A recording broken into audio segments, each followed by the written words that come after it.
जय हिंद साथियों।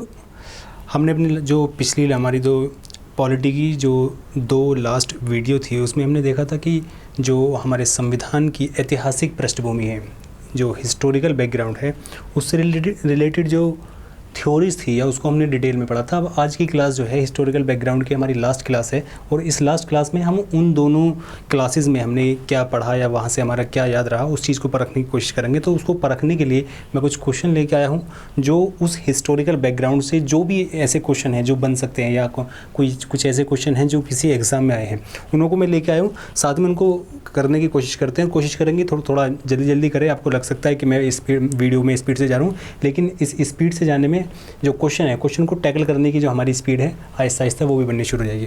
आइए शुरू करते हैं। जो पहला क्वेश्चन है वो ये है। पहला क्वेश्चन बड़ा ही आसान क्वेश्चन है कि रेगुलेटिंग एक्ट जो है कब पारित किया गया था। रेगुलेटिंग एक्ट कब पारित किया गया? 73, 71, 83, 57 में। कब किया गया था? 73 में। इस रेगुलेटिंग एक्ट के समय पे जो गवर्नर जनरल थे वो कौन थे? Warren Hastings. कौन थे? Warren Hastings. ठीक है। कुछ पॉइंट है ऐसे जो उससे रिलेटेड जो है उनको थोड़ा सा डिस्कस करते चलेंगे। इसी रेगुलेटिंग एक्ट में और क्या किया गया था? ये किया गया था कि इसी के तहत 1774 में एक न्यायालय की स्थापना की गई थी और जो शक्ति है, कुछ शक्ति जो मद्रास और मुंबई से लेकर जो बंगाल का जो गवर्नर जनरल होता था उसके हाथों में सौंप दी जाती थी। ठीक है। नेक्स्ट क्वेश्चन देखते हैं कि भारत के गवर्नर जनरल को किस एक्ट के द्वारा अपनी समिति के निर्णय को अस्वीकार करने का अधिकार मिला था? कौन सा गवर्नर जनरल था ऐसा? 1773 के में, 84 के में, 86 के में या 88 में? कौन सा था? ये थे गवर्नर जनरल लॉर्ड कॉर्नवालिस, जिन्होंने दो शर्त रखी थी। आपको याद हो कि मैं गवर्नर जनरल का पद तब संभालूंगा जब मुझे दो शक्तियाँ मिलेंगी। वो कौन सी शक्ति थी? एक शक्ति ये थी कि मैं जो समिति है, समिति के जो निर्णय अगर वो लेती है तो मैं उसको अस्वीकार कर सकूँ, और एक शर्त उन्होंने ये रखी थी कि जो कमांडर इन चीफ का जो पद है वो मुझे दिया जाए। तो 1784 के बाद वो आए थे 1786 में, जो 1786 का अमेंडमेंट एक्ट आया था। ये अमेंडमेंट जो किए थे, जो संशोधन किए थे, ये उन्हीं की शर्तों को मानने के लिए किए थे। तो कौन सा इसका आंसर? 1786 का अमेंडमेंट एक्ट। ठीक है। महारानी विक्टोरिया को भारत की साम्राज्ञी घोषित कब किया गया था? यानी कि साम्राज्ञी घोषित करने का मतलब है कि जो शासन है ईस्ट इंडिया कंपनी से डायरेक्टली ब्रिटिश की महारानी, ब्रिटेन की जो महारानी है उसके हाथों में कब गया था? कब गया था? 85 में गया था? नहीं। 75 में गया था? 75 में कोई ऐसा एक्ट आया नहीं। 76 में या 58 में? कब गया था? 1858 में। 57 की क्रांति के बाद जो एक्ट आया उस एक्ट में ये घोषित कर दिया गया कि जो ईस्ट इंडिया कंपनी का शासन है वो समाप्त हो चुका है और भारत का शासन जो है वो डायरेक्टली ब्रिटिश की महारानी के हाथों में चला गया है। ठीक है। ये था हमारा क्वेश्चन नंबर 3। फोर्थ देखते हैं। मार्ले मिंटो सुधार का क्या उद्देश्य था? मार्ले मिंटो, देखिए जहाँ भी दो नाम आए, जैसे मार्ले मिंटो, मॉन्टेग्यू, चेम्सफोर्ड, आप ये बहुत सुने होंगे आपने। मार्ले मिंटो में दो शब्द, ये दोनों व्यक्ति पृथक पृथक है। एक व्यक्ति इसमें से होता है सचिव, जो सचिव होता था, भारत सचिव, ठीक, और एक होता था उस समय का वायसरॉय। ठीक है। मार्ले सचिव थे और मिंटो थे वायसरॉय। तो क्या उद्देश्य था इसका? जो कब आया था, कब था ये? 1909 में। क्या उद्देश्य था? पृथक निर्वाचन प्रणाली, भारतीयों को भागीदारी बढ़ाना या युद्ध में सहयोग हेतु विचार करना, पूर्ण स्वतंत्रता देना। पूर्ण स्वतंत्रता देना कोई मतलब ही नहीं है, 47 में स्वतंत्रता मिली है। युद्ध में सहयोग हेतु 1909 में कोई युद्ध चल ही नहीं रहा जो युद्ध में वो मतलब सहयोग दे। भारतीयों की भागीदारी आप जानते हैं कि ऐसा कोई अंग्रेजों का विचार था नहीं। तो क्या था इसका? पृथक निर्वाचन प्रणाली। पृथक निर्वाचन प्रणाली भी किसके लिए? मुस्लिमों के लिए, कि मुस्लिमों को ऐसा अधिकार दिया गया कि जो मुस्लिम मतदाता है वही वोट कर सकते हैं मुस्लिम कैंडिडेट को चुनने में। तो इसलिए जो मार्ले मिंटो है इसको सांप्रदायिकता का शुरुआत जो है भारत में, कम्युनलिज्म जो है, जो सांप्रदायिकता है, उसकी शुरुआत भी कहाँ से मानी जाती है? कि मार्ले मिंटो ने। इसके लिए जो एक गांधी जी थे, गांधी जी ने इसके बारे में कहा था कि मार्ले मिंटो सुधार ने हमारा सत्यानाश कर दिया। मतलब ये इतना हानिकारक था, जिसने भारतीय समाज पर, भारतीय सोसाइटी पर जो भाईचारा था उस पर इतना इफेक्ट डाला था, जिसके बारे में यहाँ तक गांधी जी को कहना पड़ा था कि इसने हमारा सत्यानाश कर दिया। ठीक है। तो क्या उद्देश्य था इसका? पृथक निर्वाचन प्रणाली भी। अब पृथक निर्वाचन प्रणाली भी किसके लिए? मुस्लिमों के लिए। ठीक है। नेक्स्ट क्वेश्चन देखते हैं, मार्ले मिंटो सुधार बिल किस वर्ष पारित हुआ था? किस वर्ष हुआ था? 1909 में। ठीक, आसान क्वेश्चन है। नेक्स्ट देखते हैं, मुसलमानों के लिए अतिरिक्त निर्वाचक मंडल प्रारंभ में किसके द्वारा लाया गया था? किसके द्वारा लाया गया था? अभी बताया था, मार्ले मिंटो सुधार, ये 1909 है। ये क्या है? 1909। मार्ले मिंटो सुधार 1909 में। 3 क्वेश्चन थे। मार्ले मिंटो सुधार चेम्सफोर्ड वाला जो है, मॉन्टेग्यू चेम्सफोर्ड 1919 और 1935, ये कुछ ऐसे एक्ट हैं जो बहुत ही ज़्यादा इंपॉर्टेंट है किसी भी एग्जाम के लिए।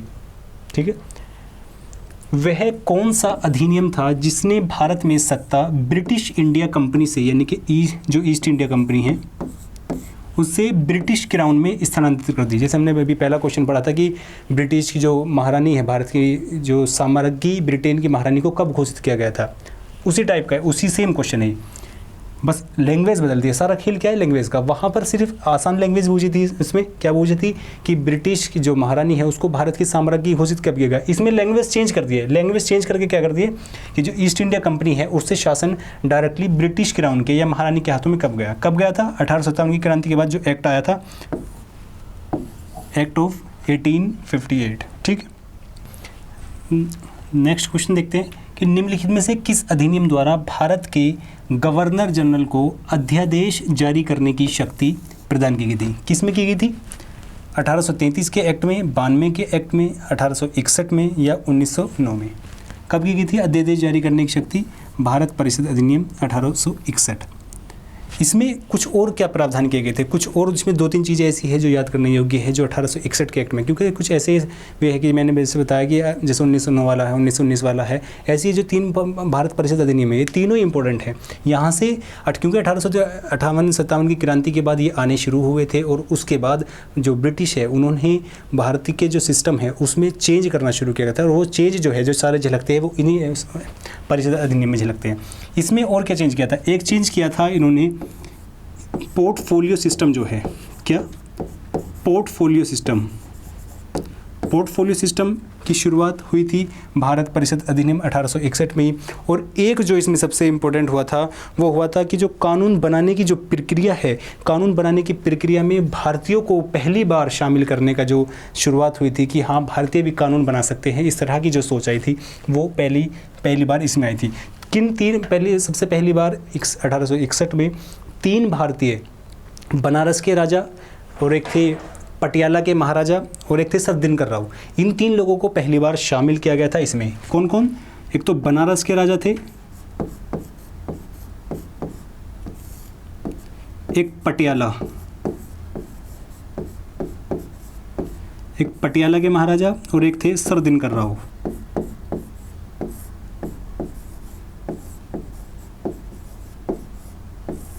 ठीक है,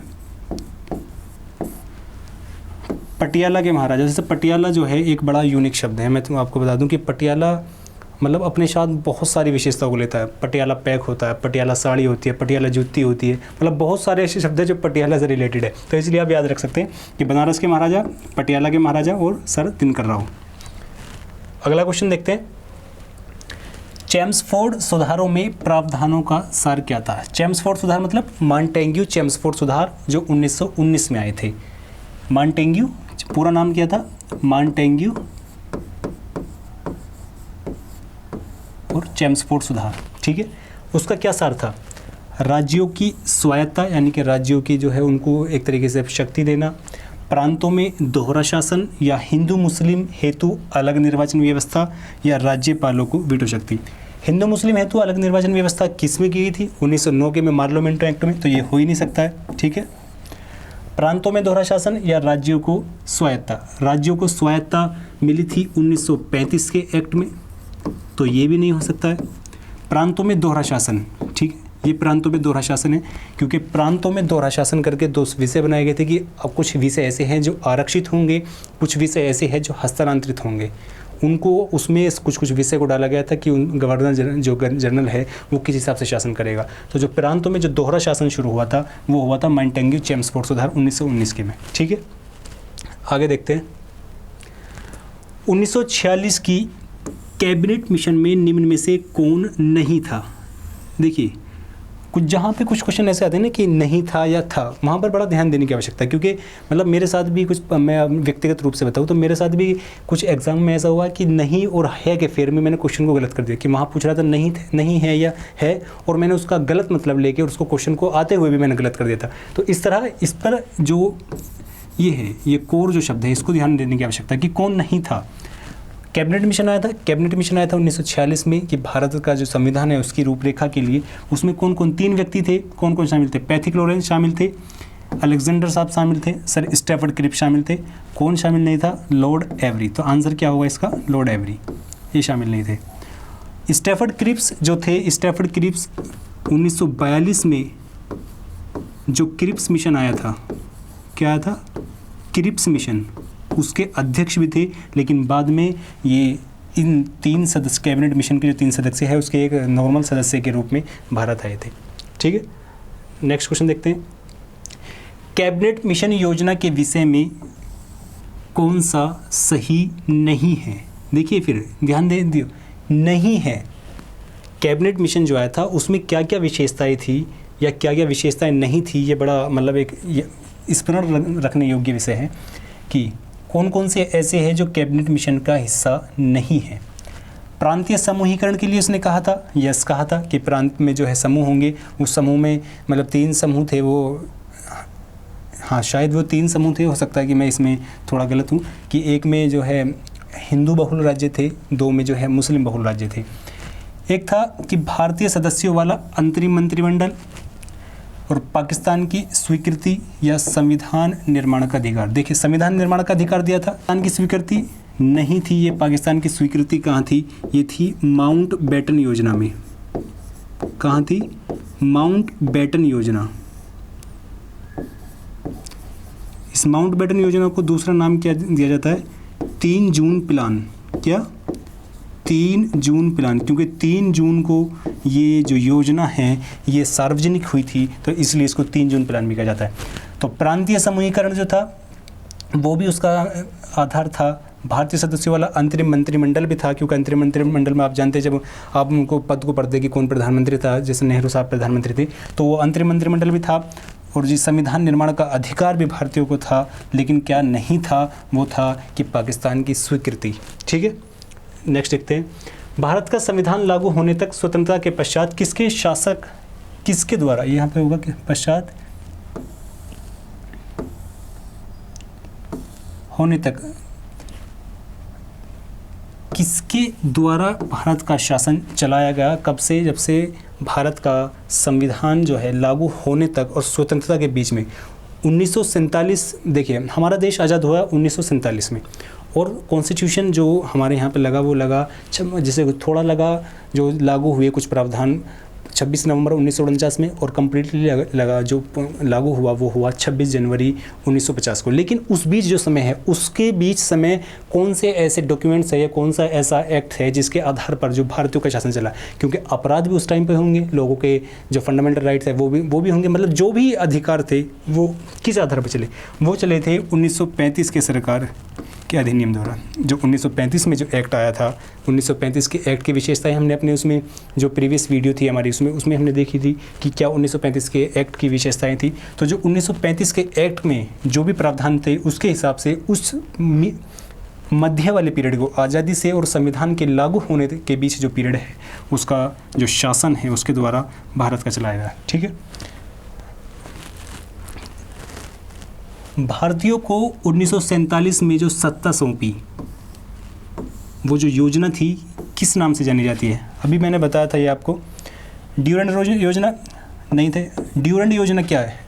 ड्यूरेंट योजना वो योजना है जिस पे आज भारत और पाकिस्तान और तालिबान है, जो तालिबान आज पाकिस्तान को, पाकिस्तानी सैनिकों को मार रहा है, और आज पाकिस्तानी सैनिक जो तालिबान से लड़ रहे हैं जिस सीमा को लेकर, वही ड्यूरेंट योजना है जो 1892 में आई थी।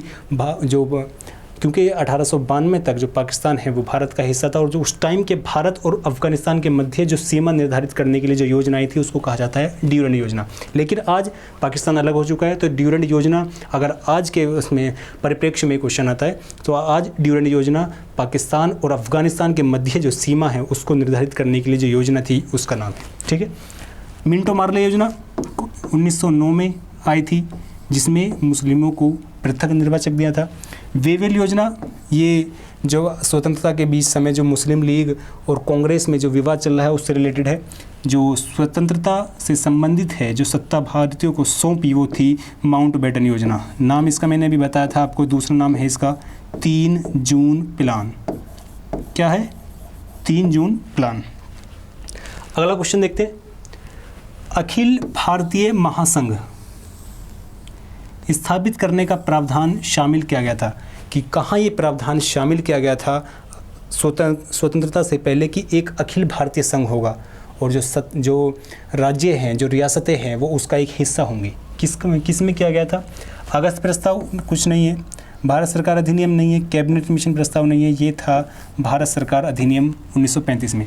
देखिए, भारत सरकार अधिनियम में बहुत से प्रावधान ऐसे हैं जो उसमें डाले गए थे, लेकिन यहाँ पर कभी रियासतों की असहमति की वजह से, कभी प्रांतों की असहमति की वजह से वो लागू नहीं हो पाए थे। उसमें से एक प्रावधान ये भी था। अखिल भारतीय महासंघ स्थापित करने का प्रावधान तो शामिल था, लेकिन वो जो है एग्जीक्यूट कहते हैं जिसे, वो एग्जीक्यूट नहीं किया गया था। तो याद रखने की आवश्यकता है, शामिल था 1935 में, लेकिन यदि कोई कहे कि एग्जीक्यूट क्या हुआ था, वो क्या वो चीज़ जो है सफल हो गई थी, तो यदि ऐसा कोई क्वेश्चन आए तो वो फॉल्स, गलत उत्तर होगा कि वो शामिल नहीं किया गया था। मतलब शामिल किया गया था लेकिन उसको एग्जीक्यूट नहीं किया गया था। निम्न में से किस अधिनियम ने केंद्र में, देखिए केंद्र में द्वैध शासन प्रणाली को स्थापित किया गया था? द्वैध शासन से रिलेटेड क्वेश्चन एक केंद्र का आता है और एक आता है प्रांत का। यहाँ पर बात कर रहा है केंद्र की, तो केंद्र में जो द्वैध शासन है वो कब लागू किया गया था? भारत शासन अधिनियम 1935 में। लेकिन यदि यहाँ पर प्रांत आता है, क्या आता है? प्रांत में। तो प्रांत में कब किया गया था? प्रांत में किया गया था 1919 के एक्ट में। प्रांत आता है तो 1919, और केंद्र के विषय में आता है तो 1935। द्वैध शासन मैंने बताया, जैसे द्वैध शासन वही है कि कैसे जो सब्जेक्ट होते हैं उसको उसमें बांटा गया, जो दो विषय होते हैं, दो प्रणालियों में, दो टाइप से उसको वर्गीकृत किया गया, कि कुछ ऐसे विषय हैं जो हस्तांतरित होंगे, कुछ ऐसे विषय हैं जो आरक्षित होंगे, वही द्वैध शासन है।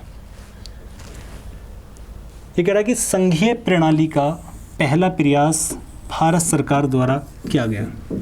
संघीय प्रणाली मतलब संघीय सिस्टम वह होता है जहाँ पर एक से ज़्यादा स्तर की सरकारें होती हैं, कि जैसे आज हमारे यहाँ पर केंद्र सरकार भी है, और केंद्र सरकार पूरे देश पर शासन करती है, लेकिन हमारे देश को विभिन्न राज्यों में बांटा गया है, और उन विभिन्न राज्यों में जो सरकार है वहाँ पर मुख्यमंत्री काम करता है। वो अपने स्टेट के लिए नीतियाँ बना सकता है, अपने स्टेट के लिए कार्य कर सकता है। और फिर तीसरे स्तर पर भी, जैसे स्टेटों में जो पंचायत सरकार है, तो इसको कहा जाता है संघीय व्यवस्था, कि एक से ज़्यादा स्तर की सरकारें होना। जो इस तरह का जो पहला प्रयास है वो कहाँ किया गया था? 1919 के एक्ट में। ठीक है।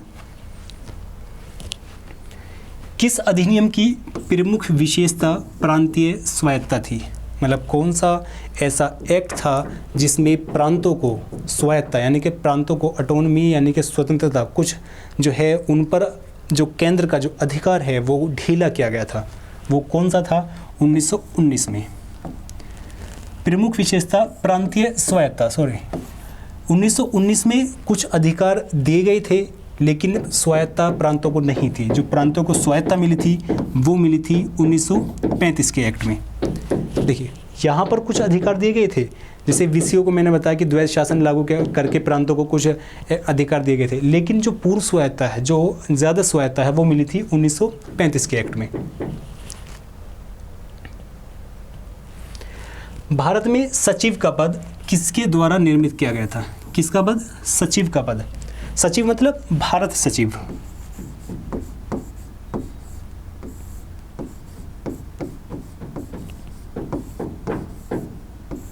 सचिव का पद किसके द्वारा निर्मित किया गया था? सचिव को मार्ले मिंटो सुधार 1909, भारत परिषद अधिनियम 1861, या भारत सरकार अधिनियम 1858, या मॉन्टेग्यू चेम्सफोर्ड सुधार। भारत सचिव का पद निर्मित किया गया था 1858 भारत सरकार अधिनियम के बाद, मतलब 1857 की क्रांति के बाद 1858 अधिनियम में। क्यों किया गया था? क्योंकि ईस्ट इंडिया कंपनी का जो शासन है वो डायरेक्टली किसके हाथ में चला गया है? ब्रिटेन की महारानी की। अब ब्रिटेन की महारानी ने भारत पर मतलब अपने मतलब रिस्पॉन्सिबिलिटी के लिए या भारत पर अपनी पकड़ मजबूत करने के लिए एक पद बनाया जिसको नाम दिया गया secretary of the state for India या भारत सचिव। वो भारत सचिव रिस्पॉन्सिबल होता था भारत में किसी भी कार्य के लिए और उसकी सूचना देता था वहाँ की महारानी को। और इसकी भारत सचिव की सहायता के लिए 15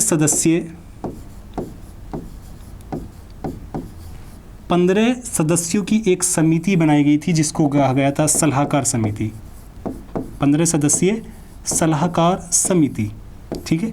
इस सलाहकार समिति की सहायता से ये एक राज्य करता मतलब यहाँ पर शासन करता था और ये डायरेक्टली रिस्पॉन्सिबल होता है। देखिए वायसराय का भी पता है, लेकिन ये वायसराय के प्रति रिस्पॉन्सिबल नहीं है, ये रिस्पॉन्सिबल है, ये जवाबदेह जो है, ये जवाबदेह है वहाँ की जो ब्रिटेन की जो महारानी है वहाँ की, ठीक है।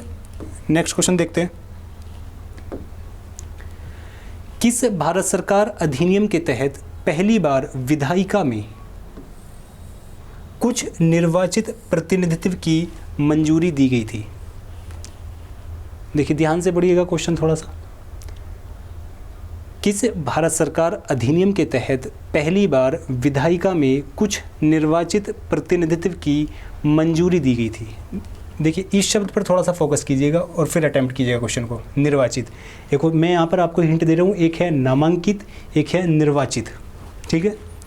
भारत सरकार अधिनियम 1858 कोई यहाँ पर मतलब ही नहीं है इसका, क्योंकि यहाँ अभी तक कुछ सोच नहीं है, सोचना भी शुरू करा है कि भारतीय किसी के लायक है वो सोचना इन्होंने शुरू करा था 1861 में, ठीक है। भारत सरकार अधिनियम 1909 या भारत सरकार अधिनियम 1919 या भारत सरकार अधिनियम 1935? इसका आंसर होगा भारत सरकार अधिनियम 1909। क्यों होगा?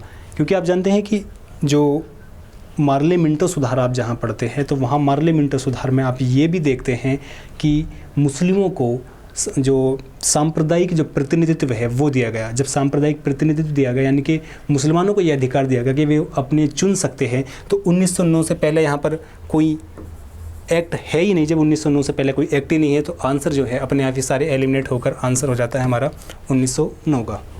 यहाँ पर हमें सोचने की आवश्यकता कब पड़ती है? जब यहाँ पर हमें भारत जो परिषद अधिनियम 1892 वाला एक्ट है यदि वो दे देता तो हमें ऑप्शन एलिमिनेट करने में यहाँ पर समस्या होती, लेकिन यहाँ पर ये तीनों ऑप्शन जो है एलिमिनेट आसानी से हो जाते हैं।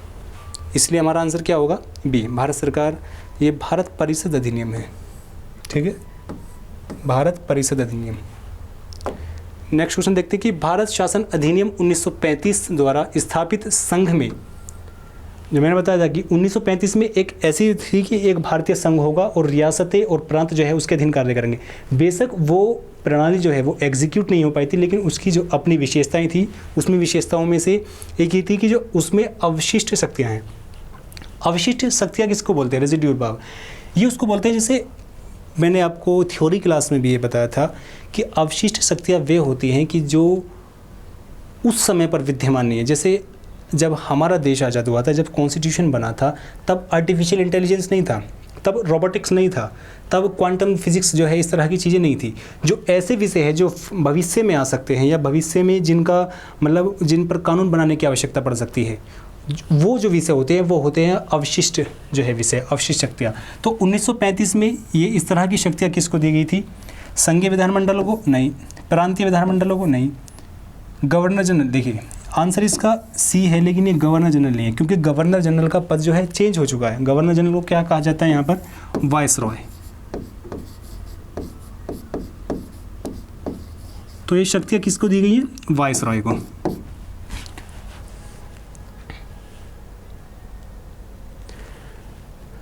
अब ये देखिए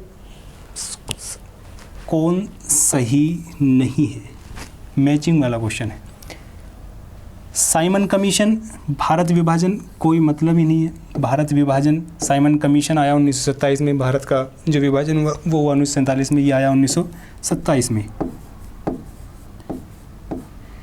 साइमन कमीशन से रिलेटेड मैं आपको एक छोटा सा वो बता दूं कि साइमन कमीशन जो आया था वो 1927 में आया था और इसमें 7 सदस्य थे जो सातों अंग्रेज थे, इसलिए इसका भारत में जब कहते हैं ना कि साइमन गो बैक नारे से इसका प्रतिरोध यहाँ पर हुआ। और जो वो सातों सदस्य थे उन सातों सदस्य में से एक सदस्य थे क्लीमेंट एटली को मैं आपको किस लिए बता रहा हूँ, वो इसलिए बता रहा हूँ क्योंकि क्लीमेंट एटली जब हमारा देश आज़ाद हुआ उस समय ब्रिटेन के जो प्रधानमंत्री थे उस पर जो साइन करने वाले थे भारतीय स्वतंत्रता अधिनियम पर, वो क्लीमेंट एटली थे। उन 7 में से एक, ठीक है, वो थे, ये याद रखने की आवश्यकता है।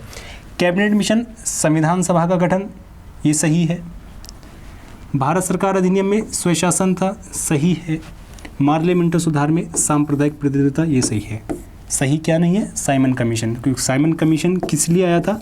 साइमन कमीशन आया था जो मॉन्टेग्यू चेम्सफोर्ड सुधार आए थे उसमें ये कहा गया था कि इसकी समीक्षा करने या इसको देखने की इस तरह कि इसके अनुसार कानून किस तरह चल रहा है, इसको किस तरह से एक्सपेंड करने की आवश्यकता है। वो 10 साल में 1929 में आया था, लेकिन कुछ वजह ऐसे थी कि ब्रिटेन में इलेक्शन था तो उन्होंने 2 साल पहले 1927 में उसकी भारत में जांच करने के लिए जो आयोग भेजा था वो था साइमन कमीशन, ठीक है। नेक्स्ट है, किस अधिनियम को मॉन्टेग्यू चेम्सफोर्ड सुधार के नाम से जाना जाता है? किसको? भारत शासन अधिनियम 1919 को। मार्ले मिंटो किसको? जो 1909 वाला है। इसमें मॉन्टेग्यू कौन है? सचिव है उस समय भारत के, ठीक है। और चेम्सफोर्ड कौन है? वायसरॉय। कौन है? वायसरॉय।